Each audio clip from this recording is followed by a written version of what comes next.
Hay ciudades que se cuentan por sus avenidas, sus monumentos y hasta sus ruinas. Y hay otras que se transforman cuando cae la tarde y alguien enciende un parlante o se reúne en un parque. El heavy metal en La Habana formó parte de esa geografía paralela, una ciudad dentro de otra, un territorio habitado por miles de jóvenes y no tan jóvenes que durante décadas encontraron su lugar en la noche. Acompáñanos en este episodio para descubrir el mundo de los frikis cubanos.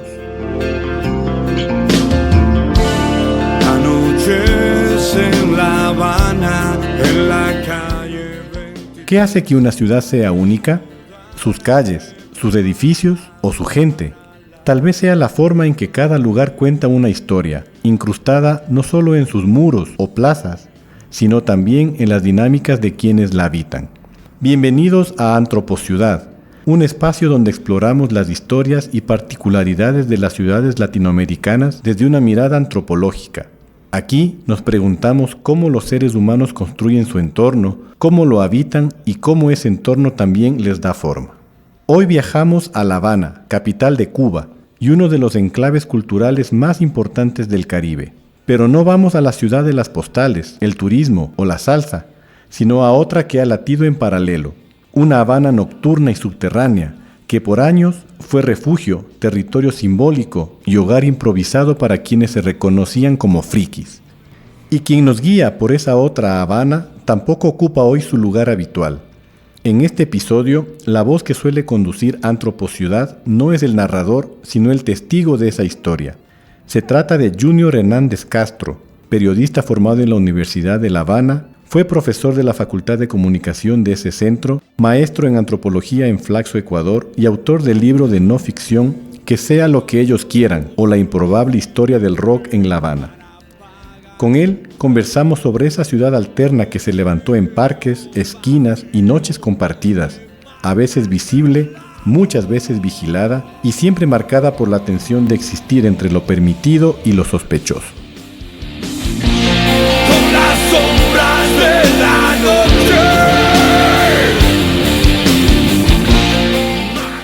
El rock and roll llegó a Cuba a mediados de la década de los años 50 y fue recibido por muchos jóvenes con euforia. Años después, sin embargo, se convertiría en objeto de censura y silenciamiento, pero en el caso cubano existe una particularidad.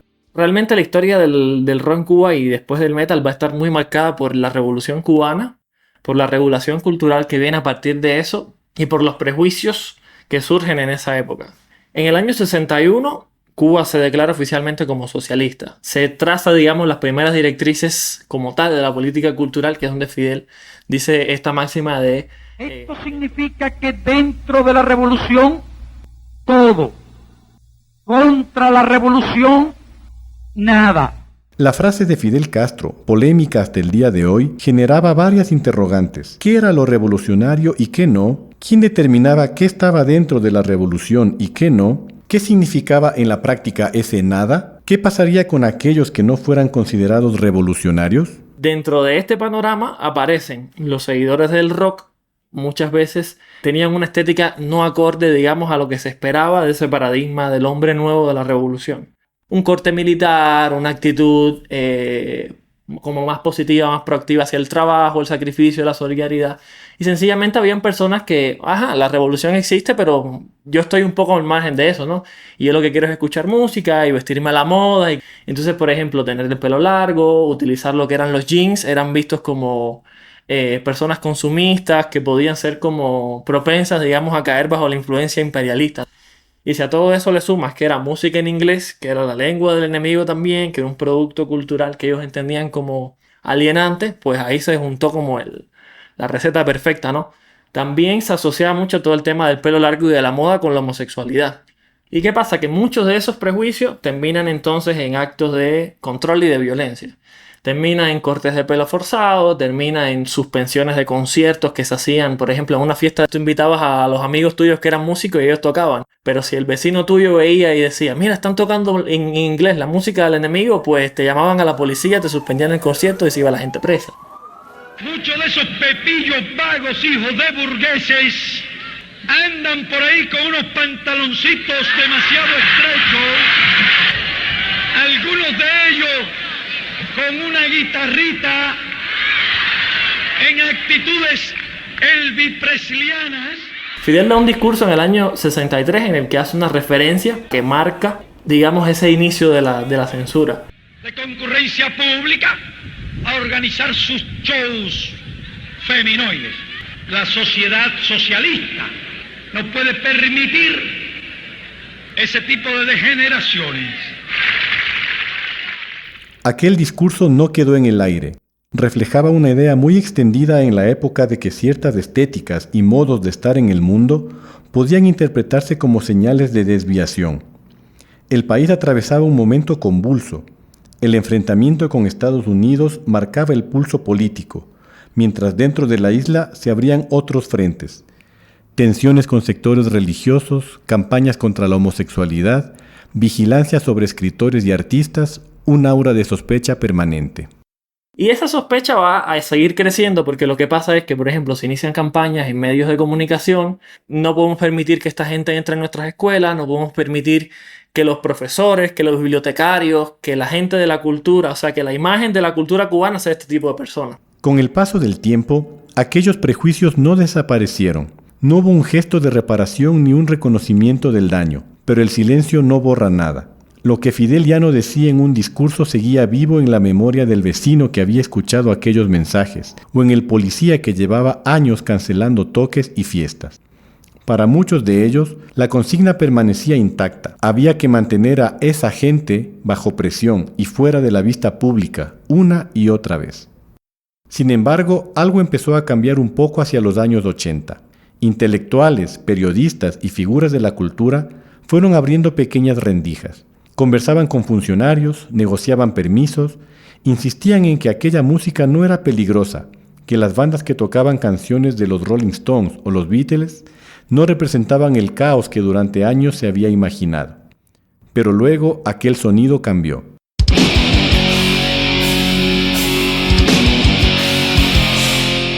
Pero llega el heavy metal en esa época. Y el heavy metal trae otra sonoridad mucho más fuerte, más estridente, y también viene con otra estética. Ya no era quizás lo que ellos consideraban el pelo largo, que era por el hombro.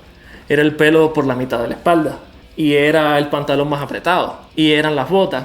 ¿Y por qué hacen esas cosas tan raras? ¿Y por qué se mueven de esa manera? Entonces, en aquella época, muchos de esos prejuicios que había contra el rock se acentuaron entonces hacia el heavy metal, que en aquel momento no era percibido ni más ni menos como una forma más dura de rock. Pero ellos no entendían el fenómeno como tal.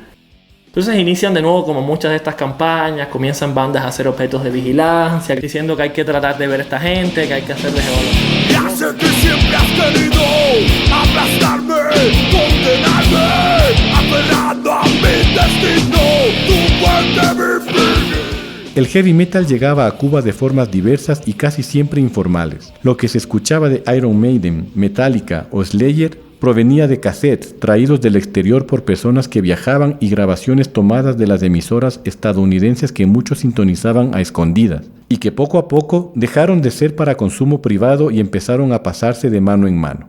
El amigo mío conocía a alguien de otro municipio y entonces nos reuníamos todos en una casa, o ya éramos tantos que íbamos al parque de la esquina, por ejemplo, el Parque de la Víbora, que en esa época era un lugar así como de encuentro, y llevabas una grabadora de pilas, ponías el casete ahí y te ponías a escuchar. Como mismo en los 60, por ejemplo, que no había radiodifusión en donde apareciera rock, se ponían en el malecón o en lugares altos a tratar de sintonizar las emisoras norteamericanas que entonces pasaban esa música.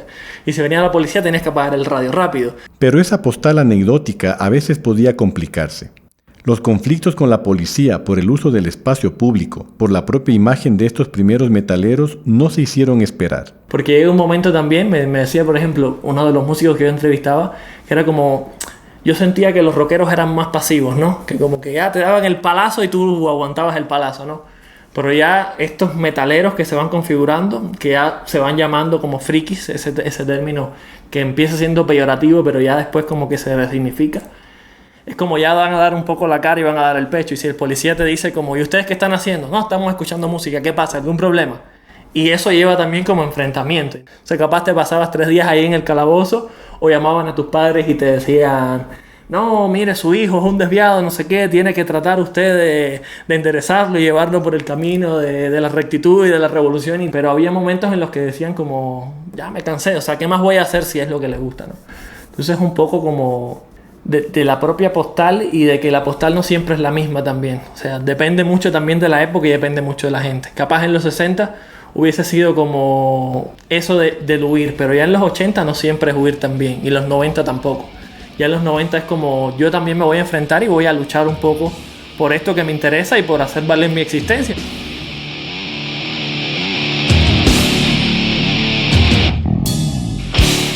En aquel contexto, el país había establecido una política cultural basada en el mecenazgo estatal, que distinguía con claridad entre artistas profesionales, formados en academias, y artistas aficionados.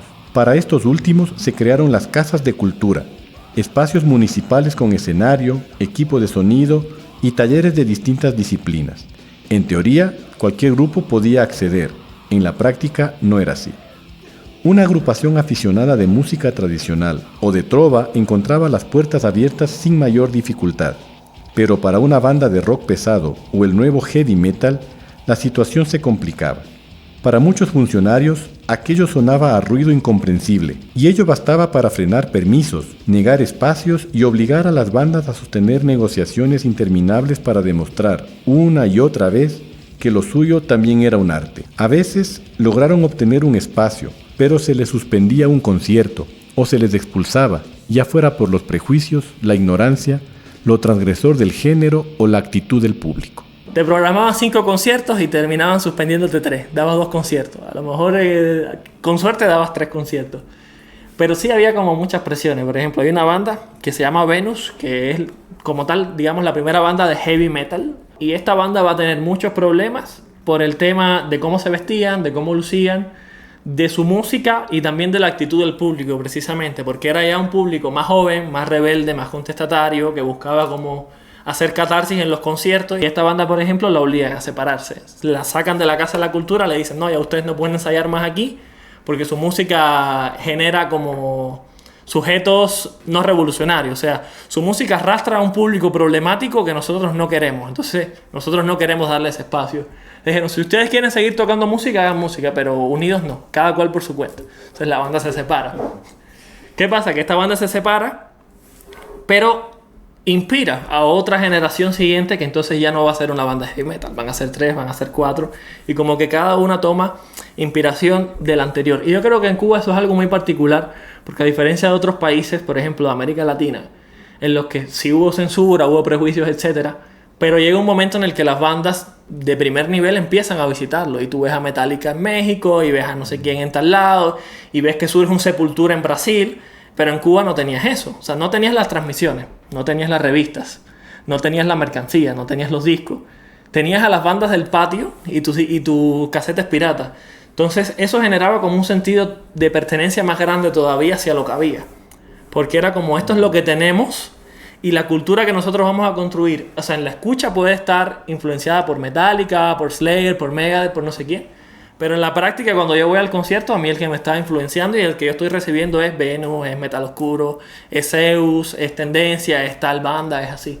Cada nueva banda que aparecía en La Habana abría una puerta que antes no existía, y al mismo tiempo, cada puerta que se abría generaba nuevas resistencias.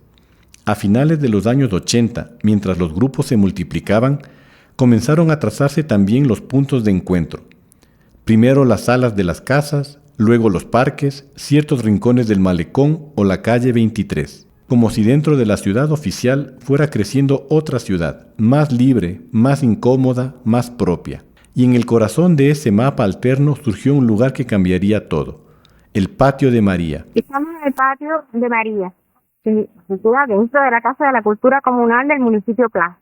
Este patio, pues se caracteriza por ser el centro de actividades de música rock dentro de la ciudad. Surgió precisamente por el vacío que había de actividades de ese tipo.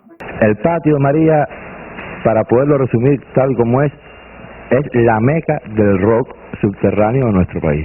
Fundado por María Gatorno, una funcionaria cultural con simpatías hacia los jóvenes incomprendidos, el Patio de María arrancó en diciembre de 1988. pero desde sus primeros pasos dejó ver lo difícil que resultaba de asimilar para las instituciones, e incluso para un barrio acostumbrado a los tambores batá y a las trompetas de la salsa, pero no a la distorsión de una guitarra. En su inauguración, el 17 de diciembre, una pelea interna entre los frikis terminó con la irrupción de varios vecinos del barrio La Timba, donde quedaba la Casa de Cultura. No se sabe exactamente qué pasa, pero empieza a fajarse los rockeros con los metaleros. Que en esa época no se llamaban metaleros, pero ya como que les gustaba más esa música. Se empiezan a pelear y en medio de esa pelea, ese barrio se llamaba La Timba, se llama La Timba, y estaba lleno, habitado por personas amantes de la salsa. Y entonces era como, ¿qué hacen todos los peludos estos en mi barrio? Y María cuentan varios de los músicos que de repente ellos dicen, aparece. Una batalla campal lo que se armó ahí con la gente, sí, con la gente de la comunidad, con los salseros allá. Ya llegaron con machete, llegaron a defender su lugar, ¿no? Y se armó una bronca que llegó en mis espaldas unas cuantas heridas de machete de la bronca que hay. Y estoy muy orgulloso de ella porque para mí son como heridas ganadas en el campo de batalla, como decimos nosotros. Pero aparentemente todo conspira para que el proyecto siga. La directora llega la semana siguiente y le dice, si vas a hacer otro concierto de esto, que tenga vigilancia. O sea, que venga la policía. Entonces ella va hacia la estación de policía y pide que le pongan 2 oficiales los fines de semana cuando haya concierto para que estén vigilando de que no ocurra nada. Entonces a esa hora es educar a los oficiales, ahí es explicarles con paciencia de que la música es así, de que ellos lucen así, de que puede haber un contacto, pero eso no significa que estén peleando.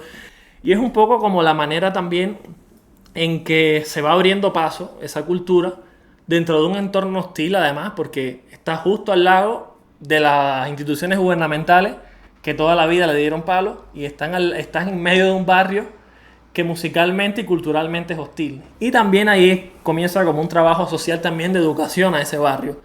Y con el tiempo como que va creándose una armonía dentro de ese lugar, pero como que se va creando realmente, digamos, formando una conciencia un poco más abierta, incluso en ese barrio, en ese entorno hostil, alrededor de lo que era el rock, de lo que era el heavy metal. Con el paso del tiempo, el metal en Cuba fue tomando caminos propios y desarrolló identidades culturales cada vez más definidas. Y el Patio de María, ubicado a pocos metros de los principales edificios del gobierno, el Partido Comunista y el Ministerio del Interior, se convirtió en un punto clave para entender esa transformación y también para leer las tensiones que la rodeaban. La sola existencia de aquel espacio durante tantos años despertó interpretaciones encontradas. Para algunos, casi una estrategia de control, permitir que los frikis se reunieran cerca, al alcance de la vista estatal, para mantenerlos vigilados. Otros, en cambio, creen que el patio sobrevivió porque las autoridades decidieron observar qué pasaba con una cultura que crecía sin permiso, pero también sin intención de desaparecer. Un vamos a ver, mitad experimento, mitad concesión. Lo cierto es que no surgió del vacío. Fue un espacio espontáneo, sí, pero que necesitó una autorización para existir. Una luz verde, tímida, condicional, que permitió que esa comunidad hallara un lugar propio, incluso en los momentos más difíciles de la crisis de los años 90.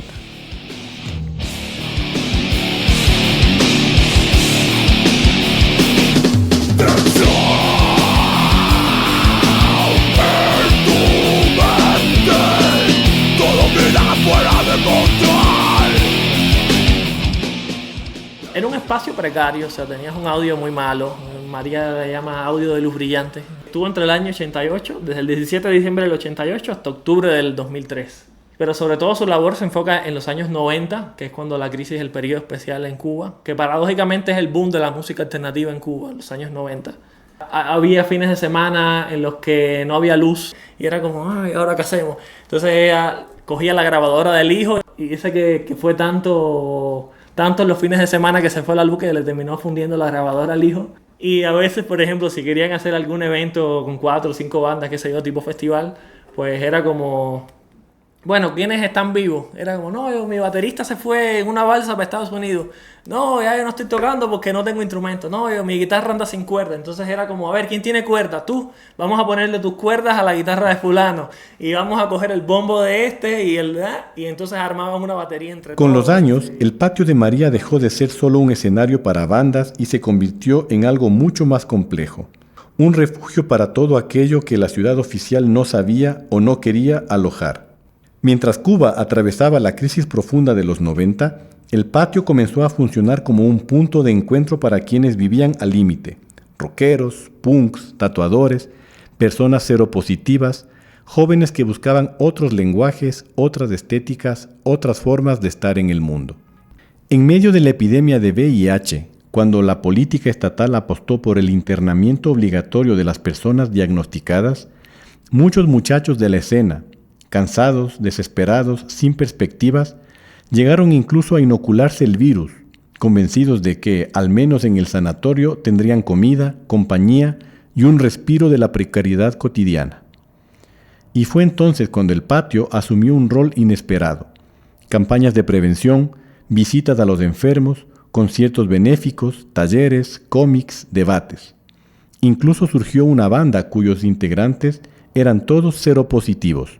El 1 de diciembre del 91 se hizo un concierto gigante en esta Casa de Cultura que llevó el nombre de Rock contra SIDA, como una forma de dar un mensaje que todos aquellos que estábamos implicados en la promoción de la música rock estábamos. En su mejor momento, el patio fue un imán para lo abyecto, aquello que escapaba de la norma. Tatuadores que buscaban un espacio sin estigma, artistas que no cabían en los circuitos institucionales, jóvenes que debatían tesis, que montaban exposiciones improvisadas, que encontraban un lenguaje común entre la distorsión y la urgencia de vivir. Es descrito por casi toda la gente que he conocido en esa época como un lugar, o sea, era como el oasis, ¿sabes? El país se estaba derrumbando y aquel lugar es el oasis.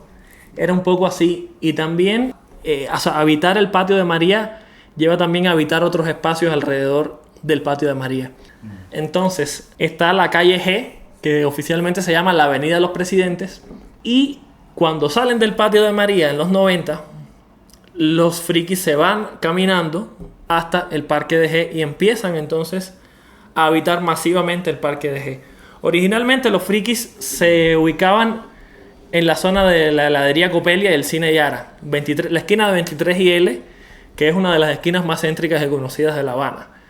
¿Qué pasa? Que era un lugar demasiado visible. Entonces los policías eran como: yo no quiero a esta gente desviada en este lugar que es tan famoso y que es tan visible. Entonces los fueron empujando y los iban empujando y los iban empujando. Y muchos de estos rockeros terminan entonces moviéndose hacia la calle G. Y ya realmente el boom de la calle G es en esos años 90, cuando la gente sale del patio de María, probablemente no hay corriente, no hay transporte porque no hay petróleo, y todo el mundo se queda en ese Parque de G oyendo música, conversando, en el malecón, tocando guitarra, teniendo sexo furtivo entre las matas, cualquier cosa que te puedas imaginar, ¿no? Y era precisamente como al lado de la estatua de Benito Juárez, toda esa gente así fumando y bebiendo no sé qué. Entonces eso también generaba conflicto porque venían las policías y decían: salgan de aquí. Y te los bajaban y te los empujaban y te los empujaban, y a veces terminaban en Hey, malecón, ya en la esquina por allá. A veces no había concierto y no había nada, pero ya tú sabías que en ese lugar, un fin de semana, tú ibas a encontrar a la gente de tu tribu, ¿no? Tú ibas a encontrar a los frikis por ahí haciendo algo. Y para quedarte en tu casa en el apagón, te ibas para el apagón, pero rodeado de gente. Pero incluso cuando el patio de María ya era un hogar simbólico para la comunidad, la relación con el poder estatal nunca dejó de ser tensa, porque aquellos muchachos no solo ocupaban el patio o el Parque G. Para llegar allí tenían que atravesar una zona cargada de significado político, pasar frente a los ministerios, frente a la Plaza de la Revolución, frente al corazón mismo del Estado cubano. Y eso, para muchos funcionarios, era como una provocación involuntaria. Los frikis podían sentirse dueños del territorio, podían marcarlo con su estética, su música y su presencia, pero nunca dejaban de recordarles que ese dominio era frágil, limitado, tolerado solo hasta cierto punto. Hacemos una breve pausa musical y ya regresamos, aquí en Antropociudad, para seguir conociendo a los frikis de La Habana y su historia a través de sus huellas espaciales. Porque ya nos quitaron todo el espacio, porque no existimos por poder, porque somos héroes del fracaso, porque no hay futuro, porque no hay por qué. Vámonos pa' que no hay nada que hacer, vámonos pa'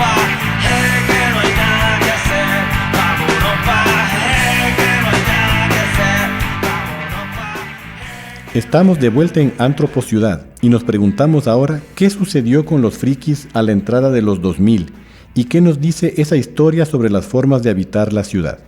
En el 2003 todo parecía ir de maravilla. De hecho, el año 2000 inauguran una estatua a John Lennon.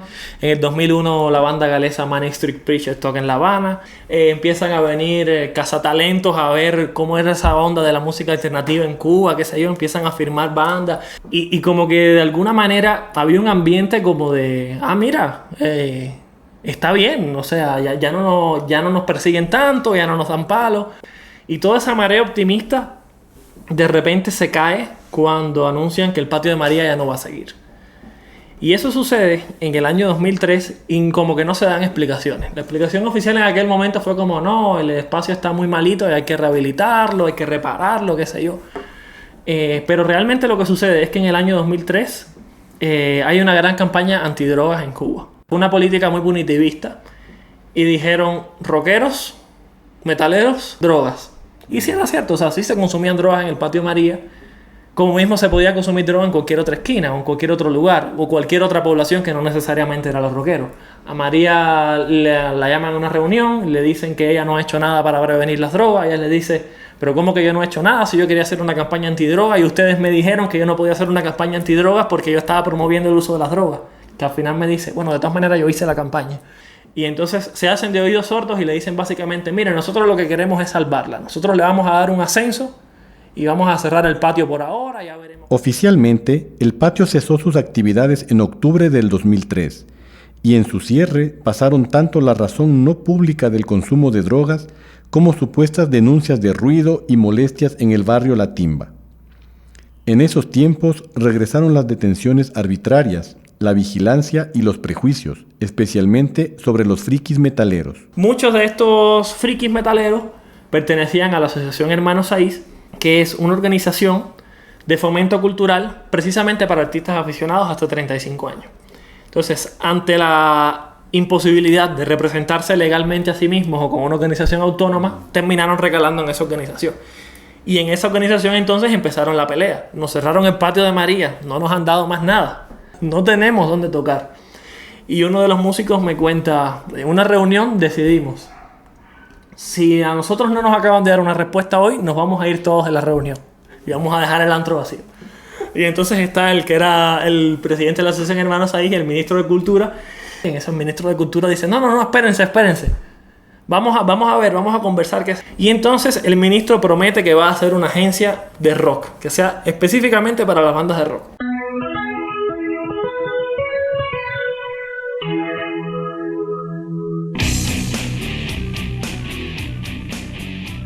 Finalmente, en el 2007 nace la Agencia Cubana de Rock. Su función era clara, al menos en el papel, convertirse en una institución capaz de representar, programar y legitimar a las bandas de rock y metal en Cuba. Por primera vez, un organismo del Estado asumía la existencia de una comunidad que siempre había habitado la ciudad desde otra lógica. Un año después, en 2008, se inaugura la Sala Maxim Rock, un antiguo teatro rehabilitado para convertirse en sede permanente de conciertos.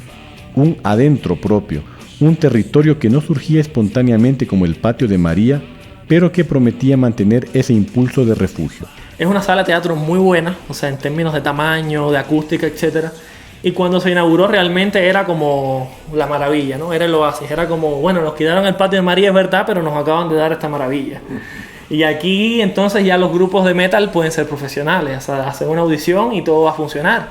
Y ahora por primera vez vamos a tener derecho a cobrar por un concierto que antes no podíamos, era ilegal. Comienzan a hacerse muchísimos festivales, ya el rock empieza a aparecer y el metal empieza a aparecer en espacios televisivos y radiales con un poquito más de frecuencia. Y es como, bueno, aquí traemos una banda de metal y no sé qué, de un rock más pesado. Y siempre era un poco con esa idea de un rock más pesado, pero ya iba abriéndose un poco más de camino, ¿no? Y fue, te digo, el boom del Maxim, más o menos hasta el 2013, del Parque G también. Aunque el Maxim Rock se convirtió en el corazón de la movida, la escena no quedó contenida allí. Al contrario, comenzó a expandirse. Festivales en el Salón Rosado de la Tropical, conciertos en La Madriguera, El Malecón, parques. Era como si, tras años de encierro, el metal volviera a desbordar sus fronteras naturales y reclamara nuevos rincones de la ciudad. Pero esa expansión no era del todo libre. Con cada nuevo espacio venían también deberes implícitos, reglas no escritas que la escena debía cumplir para poder existir sin tensiones.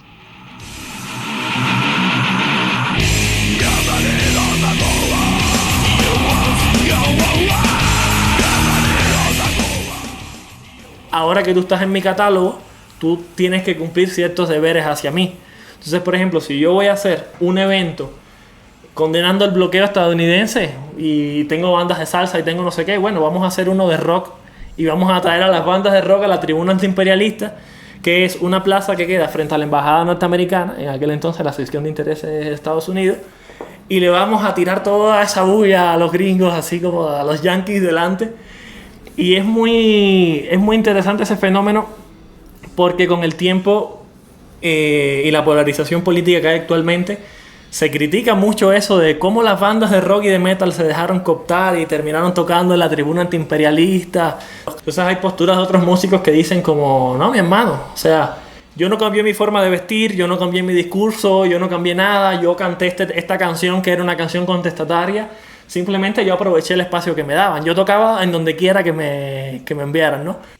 Pero siempre genera como este tipo de controversias, ¿no? De cómo a la vez que ya tú estás institucionalizado, terminas participando entonces de actos oficiales que muchas veces tienen matices muy políticos.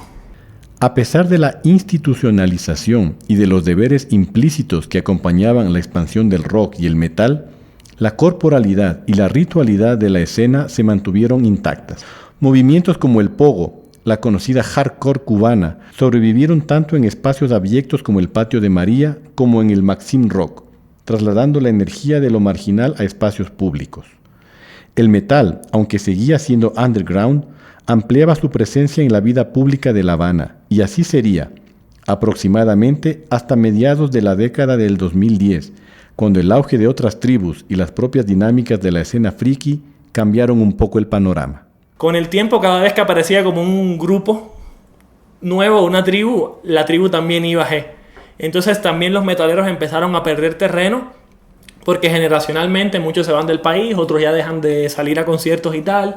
Y, o sea, el ciclo cultural también, ¿no? Ya quizás son menos los jóvenes que se interesan por eso y a lo mejor les interesa más el K-pop o les interesa más el reparto.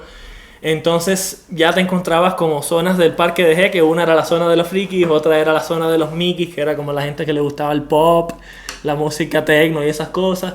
Te encontrabas abajo a los emos, después te encontrabas a los repas, que eran los que les gustaba más el reggaetón. A esas dinámicas generacionales se le unieron la migración de varias bandas importantes, los recortes al presupuesto destinado a la cultura, las presiones sobre la rentabilidad impuesta a la dirección de la Agencia Cubana de Rock, el deterioro de la sala de conciertos y finalmente la crisis actual que vive Cuba. O sea, hay bandas que desaparecen, hay bandas que terminan tocando música electrónica y entonces ahí también empieza la merma del Parque de G, porque es como ya no hay conciertos, ya no tengo tampoco, ya no soy tan joven o ya no conozco tanta gente, entonces mi punto de contacto más bien era el concierto. Si ya no hay concierto ya no tengo ganas de ir al Parque G. Entonces como que se van retirando un poco del espacio público, el metal se va retirando un poco del paisaje sonoro. En la época de los 90 o incluso los 2000, cuando yo era niño, era relativamente común encontrarte un piquete, como nosotros decimos, un grupito de peludos, así que se yo, con un poco de ruido. Y ahora, por ejemplo, yo me encontraba con 3, 4 colegas y la gente nos miraba con extrañeza. Lo que eran pequeños mundos alternos dentro de la ciudad oficial se hicieron más invisibles. Siguen existiendo, pero ya fuera del flujo cotidiano, generando curiosidad y asombro de quienes los encuentran. Yo siento que sí va a continuar de alguna manera, porque sí hay gente haciendo música, proyectos de estudio y cosas así, pero al menos en lo que respecta a lo que fue antes esa ocupación de lo público, de ir al Parque de G, de ir al malecón a escuchar música, de estar en el Patio de María, de llenarte la cuadra del Maxim esa de camisetas negras, ya eso siento que no se va a ver tanto. Capaz en algún festival que se haga un día muy puntual, pero no de la misma manera en que fue. Yo siento que sí ha habido ese repliegue y que con las condiciones actuales de Cuba, ese repliegue sí puede puede continuar. Sin embargo, algo que a mí sí me llama la atención es como a pesar de que el tiempo pasa, la gente se sigue acordando de cómo fue. Y no solamente los rockeros, sino que a veces tú ibas caminando por el Parque de G en el 2021 o 22, y decías, coño, mira, unos frikis. Yo, mi hermano, en mi época este lugar se llenaba completo y esa gente era como unos locos y se ponían a hacer no sé qué. Entonces, incluso los vecinos alrededor de esos lugares como que todavía guardan mucho de la memoria de lo que fue esa tribu, esa comunidad, esa escena que durante muchísimo tiempo marcó el uso de ese espacio. Estuvo en ese espacio y fueron prácticamente los dueños del espacio. Al contar la historia de los frikis en La Habana, aparecen esos espacios que funcionan como heterotopías dentro de la utopía cubana. Para Michel Foucault, lugares al margen, lugares otros que contradicen la normatividad. Para David Harvey, refugios y alternativas que permiten a la vida social desplegarse de maneras distintas. El Patio de María, el Malecón, el Parque de G, incluso el Maxim Rock, cada uno fue un pequeño mundo dentro de la ciudad. Un mundo con su propio tiempo, sus rituales y sus reglas no escritas, donde la música, los cuerpos y las formas de habitar podían existir de forma distinta a la del resto de La Habana. Allí se aprendía, se compartía, se protestaba y se celebraba. Se ponía en evidencia que no todo podía ser domesticado y moldeado, que la ciudad oficial podía coexistir con mundos que escapaban a su lógica. Hoy, muchos de esos espacios se han diluido, y los grupos que los llenaban han cambiado, migrado o desaparecido. Los frikis ya no ocupan el paisaje urbano con la intensidad de antes. Son casi sombras en la noche y sujetos que causan extrañeza. Y aún así, como sombras apenas perceptibles, los frikis siguen recordándonos que la ciudad nunca es un todo uniforme. Por mucho que existan las normas, los proyectos sociales, los sueños utópicos colectivos, siempre habrá grietas, fisuras y mundos escondidos donde lo improbable se hace real.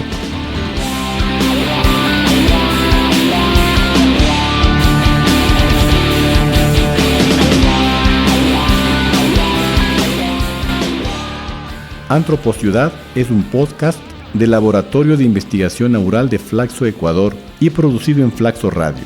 La dirección y locución de este episodio es de Alfredo Santillán, el guión y la producción es de Junior Hernández y la postproducción corre a cargo de Javier Macas. Las canciones empleadas para esta entrega son Tensión y Sombras de la Noche, de Zeus, Vámonos Pajé, de Porno para Ricardo y Cuba, de Rice and Beans. Nos vemos en un próximo capítulo donde seguiremos explorando las historias que hacen de nuestras ciudades lugares extraordinarios. Hasta pronto. Entrará el amanecer.